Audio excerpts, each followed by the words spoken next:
Hello' everyone, মই দেৱজানী দেৱী। আপোনালোক সকলোকে পুনৰবাৰ স্বাগতম জনাইছোঁ মোৰ এটা নতুন ভিডিঅ' মাজলৈ। আজি ভিডিঅ'টো হৈছে ইণ্ডিয়ান জিঅ'গ্ৰাফিৰ যিটো প্ৰথম ভিডিঅ' আহিছিলে তাৰ লগতে মানে সংলগ্ন এটা টপিক। সেইটো হৈছে আমাৰ ইণ্ডিয়াৰ কাৰণে হিমালয়ান মাউণ্টেইন ৰেঞ্জ কিয় ইমান ইম্পৰ্টেণ্ট হয়। আমাৰ ইণ্ডিয়ানসকলৰ কাৰণে কিয় হিমালয়ান মাউণ্টেইন ৰেঞ্জক এটা আশীৰ্বাদ অৰ্থাৎ ব্লেছিং হিচাপে ধৰা হয়। ইয়াৰ নিৰ্দিষ্ট কেইটামান কাৰণ আছে যাৰ কাৰণে আমি আজি ভাৰতবৰ্ষত এনেকুৱা এটা ক্লাইমেট পাইছোঁ, এনেকুৱা এটা পৰিৱেশ পাইছোঁ। ভাৰতবৰ্ষখন আমাৰ জীৱন নিৰ্বাহৰ কাৰণে এখন উপযুক্ত ঠাই হিচাপে আমি পাইছোঁ। ইয়াৰ আঁৰত কিন্তু হিমালয়ান মাউণ্টেইন ৰেঞ্জৰ এটা বহুত বেছি আমাৰ কাৰণে অৱদান আছে। গতিকে আজিৰ ভিডিঅ'টোত মই এইকেইটা কথা কৈ দিম। কিয় হিমালয়ান মাউণ্টেইন ৰেঞ্জ আমাৰ কাৰণে ইমান ইম্পৰ্টেণ্ট, কিয় আমি জানিব লাগে এই পৰ্বতমালাটোৰ বিষয়ে। অকল পৰীক্ষাত আহিব বুলি দুটা প্ৰশ্ন পঢ়িলে নহয়, আমি ভালকে কথাখিনি জানিব লাগে যাতে আমি বস্তুটো অনুভৱ কৰিব পাৰোঁ, যাতে আমি বুজিব পাৰোঁ কিয় ইম্পৰ্টেণ্ট হয় আমাৰ কাৰণে। মই যে ক'লো, যদি হিমালয় নাথাকিলহেঁতেন আমাৰ কি হ'লহেঁতেন, আমাৰ ভাৰতবৰ্ষখন কেনেকুৱা হ'লহেঁতেন, আপোনালোকে ভাবি চাইছেনে কেতিয়াবা? যদি হিমালয় পৰ্বতমালা নাথাকিলেহেঁতেন আমাৰ ভাৰতবৰ্ষ আজিৰ দৰে নহ'লহেঁতেন। আমাৰ ভাৰতবৰ্ষ এখন ডেজাৰ্ট হ'লহেঁতেন, অৰ্থাৎ এখন মৰুভূমি হ'লহেঁতেন। সেইখন কোল্ড ডিজাৰ্টে কওক বা হট ডিজাৰ্টে কওক, হয়তো বৰফেৰে আবৃত এখন মৰুভূমি হ'লহেঁতেন, নহ'লে হয়তো শুকান বালিময় এখন দেশ হ'লহেঁতেন। কিয় হ'লহেঁতেন? হিমালয় পৰ্বতে আমাৰ কাৰণে কি কি কৰি আছে, এতিয়া এটা এটাকে মই কৈ গৈছোঁ, আপোনালোকে মন কৰিবচোন, এবাৰ ভাবিবচোন হয়নে নহয় কথাকেইটা।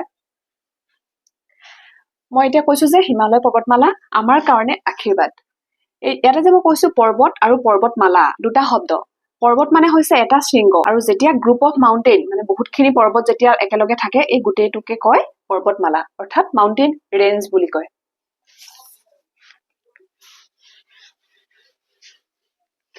এতিয়া কথাকেইটা জনাৰ আগতে এটা বস্তু আপোনালোকে আকৌ এবাৰ মনত পেলাই ল'ব। আমাৰ এইখন পৃথিৱী, আমাৰ এক্সিছডাল এনেকে থাকে, হয় নাই? 23.5 ডিগ্ৰী বেকাকে থাকে এক্সিছডাল, আৰু এইডাল হৈছে আমাৰ কি ইকুৱেটৰ। এইডাল ট্ৰপিক অফ কেঞ্চাৰ, এইডাল ট্ৰপিক অফ কেপ্ৰিকন। অ'কে, তো এইটোক কয় এণ্টাৰ্কটিক জোন, আৰু এই ওপৰটোক কয় আৰ্কটিক জোন, আৰু এইটো হৈছে নৰ্থ পোল, আৰু এইটো হৈছে চাউথ পোল। এইটো আমাৰ সূৰ্যটো বুলি ধৰিছোঁ, এইটো আমাৰ সূৰ্যটো। এই সূৰ্যটোৰ পোহৰ আমাৰ এইখিনিৰ পৰা এইখিনিলে এই প্লেচটোতে আটাইতকৈ বেছি ধুনীয়াকে পৰে। ইকুৱেটৰত সদায় সূৰ্যৰ পোহৰ লম্বভাৱে পৰে, এনেকে দি পৰে সূৰ্যৰ পোহৰ, আৰু ট্ৰপিক অফ কেঞ্চাৰ আৰু ট্ৰপিক অফ কেপ্ৰিকনলৈকে এই প্লেচটো, যিটো আমাক কয় গ্ৰীষ্মমণ্ডল বুলি কয়, গ্ৰীষ্মমণ্ডল অৰ্থাৎ টৰাইট জোন বুলি কয়। ইয়াতে সূৰ্যৰ ৰশ্মি খুব ধুনীয়াকে পৰে। এইখিনি জেগাত খুব ধুনীয়াকে সূৰ্যৰ ৰশ্মি পৰে। আৰু আপোনালোকে জানে, এইটো যদি আমাৰ সূৰ্যটো বুলি ধৰো, পৃথিৱীখন যদি পৃথিৱী বুলি কওঁ, এনেকে ঘূৰি থাকে, হয় নহয়? এনেকে ঘূৰি থাকে, সূৰ্যৰ চাৰিওফালে পৃথিৱীখন ঘূৰি থাকে। আৰু কোনোবা এটা সময়ত এইখিনিত সূৰ্য ৰশ্মি লম্বভাৱে পৰে, কোনোবা এটা সময়ত এইখিনিত সূৰ্য ৰশ্মি লম্বভাৱে পৰে। এই পলত যে 6 মাহ দিন হয়, 6 মাহ পোহৰ হয় আৰু 6 মাহ আন্ধাৰ হয়। এইপিনে যেতিয়া এইখিনিত সূৰ্য ৰশ্মি পৰিছে, তেতিয়া এইটো পলত পৰা দিন হৈছে আৰু এইটো পৰা ৰাতি হৈছে। আৰু যেতিয়া এইখিনিত সূৰ্য ৰশ্মি পৰিছে, তেতিয়া এইফালে আকৌ দিন হৈছে, এইফালে ৰাতি হৈছে। তেনেকে হয়। আৰু সূৰ্য ৰশ্মি সেই ডাইৰেক্টলি কেতিয়াও এই নৰ্থ পোলত বা চাউথ পোলত নপৰে, অৰ্থাৎ এই প্লেচবিলাক একদম বৰফেৰে আবৃত হৈ থাকে। এই প্লেচ কেইটা বৰফেৰে আবৃত হৈ থাকে। এইটো আৰ্কটিক জোন, এইটো এণ্টাৰ্কটিক জোন। এইকেইটাতো গম পাইছে। এতিয়া মই সেইটো কথা কিয় ক'লো, প্ৰথম পইণ্টটো হৈছে হিমালয়ে আমাক কিহৰ পৰা ৰক্ষা কৰে, যিটো চিলি চাইবেৰিয়ান উইণ্ড, যিটো অতি বেছি ঠাণ্ডা বতাহ চাইবেৰিয়াৰ পৰা যিটো আহে, অৰ্থাৎ আমাৰ চেণ্ট্ৰেল এছিয়াৰ পৰা অহা, এইটো চেণ্ট্ৰেল এছিয়া লিখিব পাৰে, চেণ্ট্ৰেল এছিয়াৰ পৰা অহা ঠাণ্ডা বতাহক হিমালয় পৰ্বতে ধৰি ৰাখে, যাৰ কাৰণে আমাৰ ইণ্ডিয়াখনলৈ ডাইৰেক্ট সেই মানে ঠাণ্ডা বতাহটো নাহে। অ'কে, কেনেকে হয় আপোনাৰ ইণ্ডিয়াখন মই অকণ দেখাই দিছো।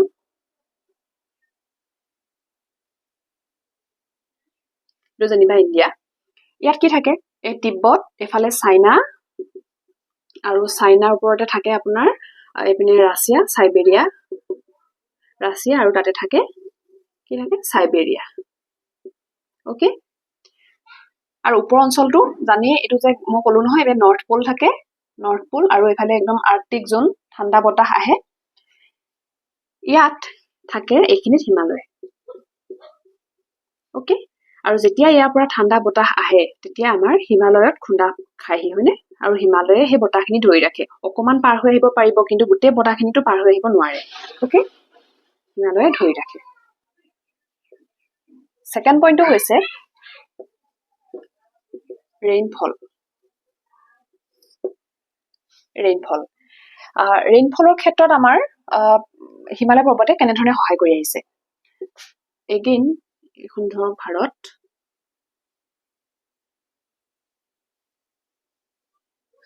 অ'কে, তো এইখিনি আছে হিমালয়। অ'কে, এইফালে থাকে আৰবিয়ান চি, এইফালে থাকে বে অফ বেংগল। অ'কে, এইটোক কয় আৰবিয়ান চি কাৰেণ্ট, এইটোক কয় বে অফ বেংগল কাৰেণ্ট। অৰ্থাৎ এইবিলাক সাগৰ নহয় জানো, এইবিলাক পানী। বৰষুণ হবলৈ পানী যেতিয়া বাষ্পীভূত হ'ব, তাৰ পাছতে আমি বৰষুণ পাওঁ। আমিতো এইটো বস্তু বিজ্ঞানত পঢ়ি আহিছো। গতিকে সাগৰৰ পৰা যেতিয়া সূৰ্যৰ তাপত যেতিয়া সাগৰৰ পৰা জলীয় বাষ্প মানে বতাহৰ সৈতে ওপৰলৈ উঠি যায়, অৰ্থাৎ এনেকে যেতিয়া এইটো যিটো আমাৰ এইটো কি বুলি কয় জানেনে, এইফালে ৱেষ্ট, এইফালে চাউথ, অৰ্থাৎ চাউথ ৱেষ্ট মনচুন বুলি কয়। এইটো কি বুলি কয়, চাউথ ৱেষ্ট মনচুন উইণ্ড, দক্ষিণ পশ্চিম মৌচুমী বতাহ যেতিয়া ইয়াৰ পৰা উঠি যায়। অ'কে, বতাহৰ সৈতে আমাৰ কি যায়, জলীয় বাষ্প যায়, মইশ্চাৰ লৈ যায় লগত। এনেকে যেতিয়া উঠি যায়, এইখিনিত আমাৰ কি পায়, প্ৰথম কেৰেলা অঞ্চলটো পায়, হয়নে? কেৰেলাত বহুত মানে বেছি পৰিমাণে বৰষুণ হয়। তাৰ পাছত যেতিয়া যায়, এনেকে দি গ'ল, এইফালে আপোনাৰ কলকাতা পাব, কলকাতা, ইয়াতো বৰষুণ হ'ব। এনেকে দি গুচি যাব, এইফালে পাব আপোনাৰ দিল্লী পাবগৈ, দিল্লীত বহুত বৰষুণ হ'ব। অ'কে, মানে হিমালয়ত খুন্দা খাই তাৰ পাৰ হৈ পিনি সেই জলীয় বাষ্পখিনি পাৰ হৈ গুচি নাযায়গৈ। অ'কে, বা বতাহটো পাৰ হৈ গুচি নাযায়গৈ, ইয়াতে খুন্দা খাব আৰু গোটেই বৰষুণখিনি আমাৰ ভাৰতে পাব। আপোনালোকে এতিয়া ভাবিব পাৰে, যদি এইখিনি আৰবিয়ান চিৰ পৰা উঠা মানে এই বতাহৰ কাৰণে যদি ইয়াত বৰষুণটো হয়, তেতিয়াহ'লে ইয়াত ৰাজস্থানত যিটো মৰুভূমি আছে, ৰাজস্থানত কিয় বৰষুণ নহ'লে? যদি দিল্লীত বৰষুণ হৈছে, ৰাজস্থানত কিয় বৰষুণ নহ'লে? আপোনালোকে জানে যে ৰাজস্থানৰ এটা বহুত পুৰণা মাউণ্টেইন ৰেঞ্জ আছে, যিটোক কয় আৰাৱলী ৰেঞ্জ। আৰু আৰাৱলী ৰেঞ্জটো কেনেকে আছে, আমাৰ এই ৱেষ্টৰ পৰা মানে এনেকে এই ডাইৰেকশ্যনটোৰ পৰা এনেকে দি আছে, অৰ্থাৎ এনেকুৱা ডাইৰেকশ্যনত আছে, যিটো ডাইৰেকশ্যনত আমাৰ বতাহো উঠি গৈছে মানে। অৰ্থাৎ সেই বস্তুটো পাহাৰবোৰ যিহেতু পুৰণা পাহাৰ, চাপৰ পাহাৰ হয়, ওখ ওখ পাহাৰ নহয়, গতিকে বতাহটো এনেকে পেৰেলেলি পাৰ হৈ গুচি যায়, মানে খুন্দা নাখায় পাহাৰত। যদিহে খুন্দা খালে হয়, যদি পাহাৰটো আৰাৱলী মাউণ্টেইন ৰেঞ্জটো যদি এনেকে থাকিলেহেঁতেন, তেতিয়া ইয়াতো ৰাজস্থানত বৰষুণ হ'লহেঁতেন। যিটো এনেকে আছে, গতিকে বতাহটো এনেকে দি উঠি গুচি যায় লগে লগে, গতিকে ইয়াত বৰষুণ নহয়। অ'কে, গতিকে এই সময়খিনিত ইয়াত বৰষুণ নহয়। আৰু এইফালে কি ক'ত বৰষুণ নহয়, এই তামিলনাডু অঞ্চলটোত যিটো থাকি যায়, এইফালে তামিলনাডু অঞ্চলটোত সেইটো সময়ত বৰষুণ নহয়। ঠিক আছে, যেতিয়া বে অফ বেংগলৰ পৰা বতাহটো যেতিয়া উঠে,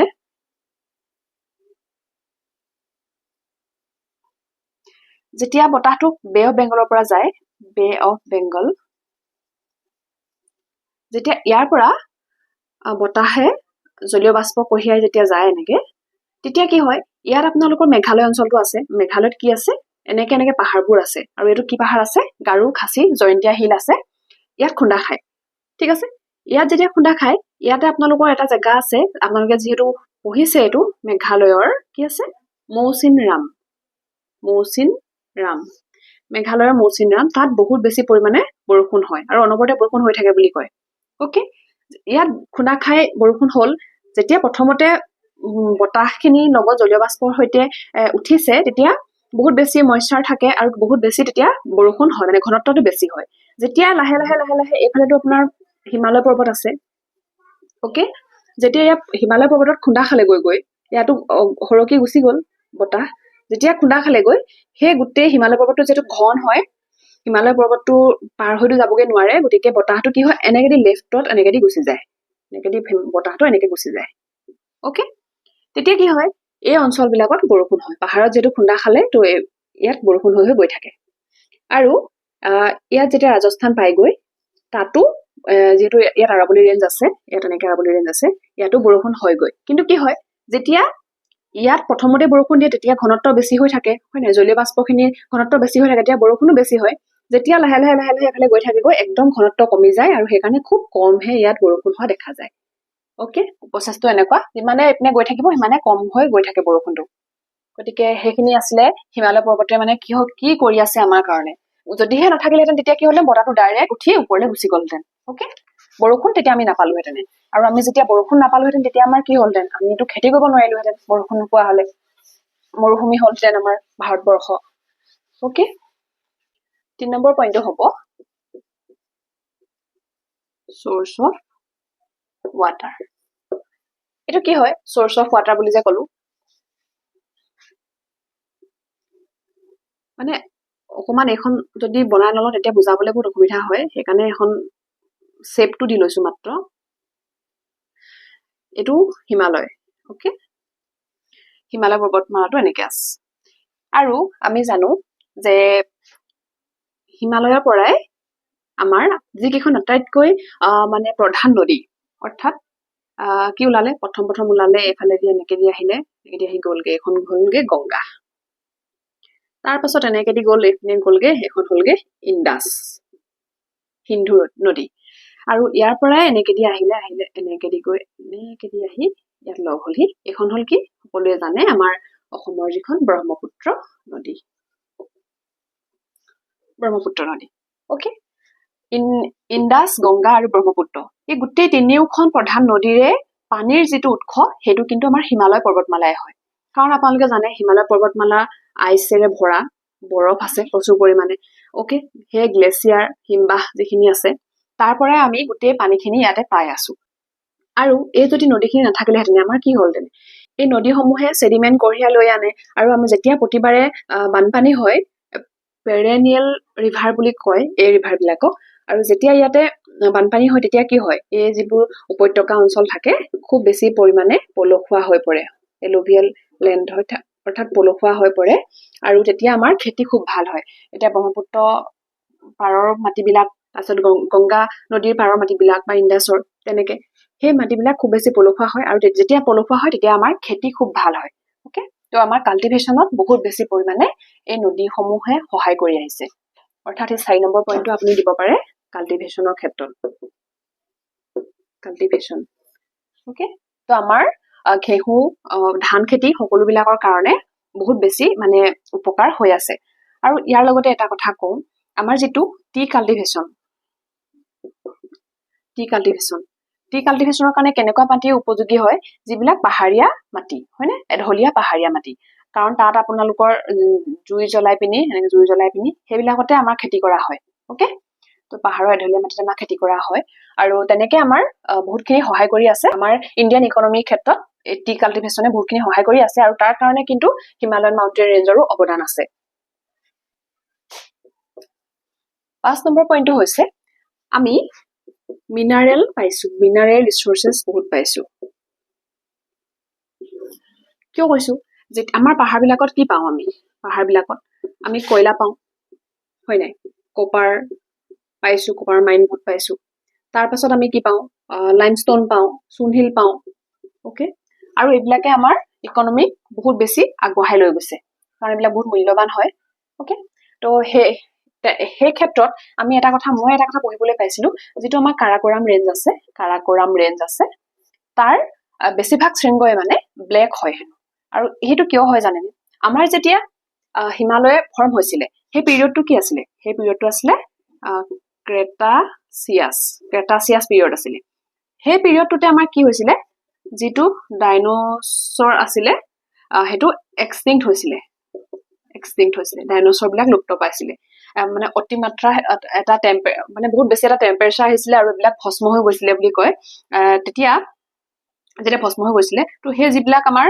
জীৱাশ্ম হৈ থাকি গ'ল সেইবিলাক মানে এনেকে এতিয়া ইয়াত দেখা যায় বুলি কয়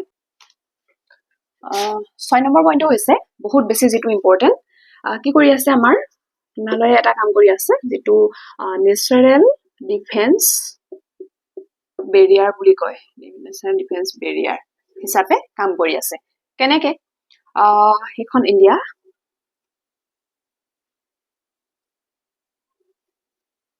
ওকে এইটো আছে হিমালয় পৰ্বত ওকে ইয়াত আছে চাইনা মই আগতেও কৈছো ইয়াত আছে ৰাছিয়া চাইনাৰ ওপৰত দুইখনেই মানে ৰাছিয়াৰ কথা মই এতিয়া নকওঁ বাৰু কিন্তু চাইনাৰ লগত যেহেতু আমাৰ বৰ্ডাৰ ডিসপুট হৈ থাকে ইফালে পাকিস্তান ইফালে চাইনা ডিসপুট হৈ থাকে যদি হিমালয় পৰ্বতমালা নাথাকিলেহেঁতেন তেতিয়া কি হ'লহেঁতেন ডাইৰেক্ট মানে তেওঁলোকে ফ্ৰণ্টত আহি পিনি মানে যদি এইখিনিজন থাকে ডাইৰেক্ট আমি গুলিয়াগুলি কৰিও মানে তোমাৰ যুদ্ধ কৰিব পাৰে কিন্তু এতিয়া কি হয় ডাইৰেক্ট মানে যেহেতু আমাৰ হিমালয় পৰ্বতটো আছে ডাইৰেক্ট মানে ইণ্ডিয়াৰ লগত তেওঁলোকে এনেকে যুদ্ধ কৰিবলৈ আহিব নোৱাৰে আৰু তেওঁলোকে কি কৰে মিছাইল প্ৰয়োগ কৰিব লগা হয় আৰু এইটো এটা বহুত মানে বিদেশী অনুপ্ৰৱেশকাৰী ৰোধ কৰাৰ ক্ষেত্ৰতো হিমালয় পৰ্বতমালাই কিন্তু বহুত সহায় কৰি আছে ওকে গতিকে হিমালয় পৰ্বতটো বগাইতো আহিব নোৱাৰে মানুহবিলাক যেনেকে ইয়াত এতিয়া পাৰিছে বাংলাদেশৰ পৰা আহিব পাৰে ওকে তেনেকে মানে ইয়াৰ পৰা তেনেকে কোনো আহিব নোৱাৰে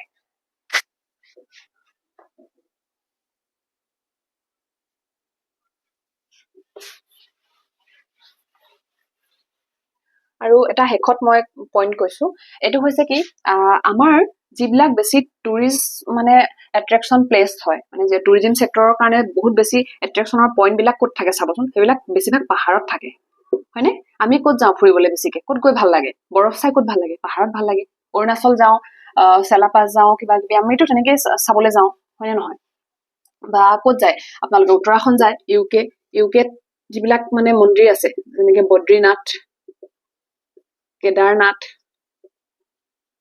টুৰিষ্ট মানে এট্ৰেকচনৰ একদম মেইন পইণ্ট হয় এইবিলাক হয়নে নহয় আৰু সেইবিলাক পাহাৰত আছে কাৰণ তাৰ ভিউটোৱে ইমান বেছি ধুনীয়া মানে সেই মন্দিৰলৈ গৈ বহুত বেছি মানুহে ভাল পায় বহুত মানে শান্তি পায় আৰু সেইবিলাক কি হয় আমাৰ এটা ইণ্ডিয়ান ইকনমিৰ ক্ষেত্ৰত মানে বহুত অৰিহণা যোগাই থকা এটা বস্তু হয় এই টুৰিজম সেক্টৰত মানে এই পাহাৰৰ এইখিনি বস্তুৱে বহুত বেছি পৰিমাণে অৱদান আগবঢ়াই আহিছে আৰু সেইফালৰ পৰাও মানে হিমালয় পৰ্বতমালা আমাৰ কাৰণে বহুত বেছি ইম্পৰ্টেণ্ট হয় তো এইকেইটা মই থুলমূলকে যিকেইটা মই ভাবি আছিলো বা পঢ়িছিলো দেখিছিলো সেইকেইটা বস্তু মই আজি কৈ দিলো গতিকে হিমালয় আমাৰ কাৰণে বহুত বেছি ইম্পৰ্টেণ্ট আপোনালোকে অকল হিমালয়ৰ সৰ্বোচ্চ শৃংগটো পঢ়ি থলে নহব বা মাউণ্ট এভাৰেষ্টৰ বিষয়ে লিখিলে বা হাইটটো জানিলে নহয় বস্তুটো মানে আমাৰ কাৰণে কি হয় সেইটো জানিব লাগিব এতিয়া আপোনালোকে পঢ়িবলৈ বহুত সহজে হয় হিমালয় আপোনালোকে গম পালে যে মানে ইয়ংগেষ্ট হয় ফল মাউণ্টেইন হয় ওকে তো সেইটো আপোনালোকে গম পালে হিমালয়ৰ ভাগ থাকে trans Himalaya greater Himalaya middle Himalaya বা শিৱালিক এইখিনি বস্তু আপোনালোকে যে ভাবিছে বহুত টান বহুত ক্ৰিটিকেল কিবা কিবি একেবাৰে নহয় মই ইয়াৰ নেক্সট ভিডিঅ'টোত এইখিনি বস্তুৱে লৈ আহিম আৰু আটাইতকৈ মানে সহজকে মই দেখাই দিবলৈ চেষ্টা কৰিম ইয়াৰ লগতে আপোনালোকে এটা বস্তু চাব এইটো পূৰ্বাঞ্চল হিমালয়া যিখিনি মানে নৰ্থ ইষ্টত আছে সেইখিনিও মানে হিমালয়ান ৰেঞ্জৰে এক্সটেণ্ডেড পাৰ্ট হয় আৰু এটা বস্তু আপোনালোকে জানি থব হিমালয় পৰ্বতটো মানে এনেকুৱা ধৰণে আছে ইউ টাইপত আছে আৰু এইফালে আপোনাৰ বহল হয় আৰু এইফালে আপোনাৰ ঠেক হৈ গৈ ওকে এইপিনে নেৰ' হয় এইপিনে ব্ৰড হয় এনেকুৱা হয় হিমালয়টো দেই গতিকে বাকীখিনি মই ধুনীয়াকৈ লৈ আহিম নেক্সট ক্লাছত তেতিয়ালৈকে এই ভিডিঅ'টো চাই আপোনালোকে অকণমান বুজি ল'ব কথাখিনি ৱেইট কৰিব নেক্সট ক্লাছটোলৈ আজিলৈ ভিডিঅ'টো ইমানেই থেংক ইউ ফৰ ৱাচিং বাই বাই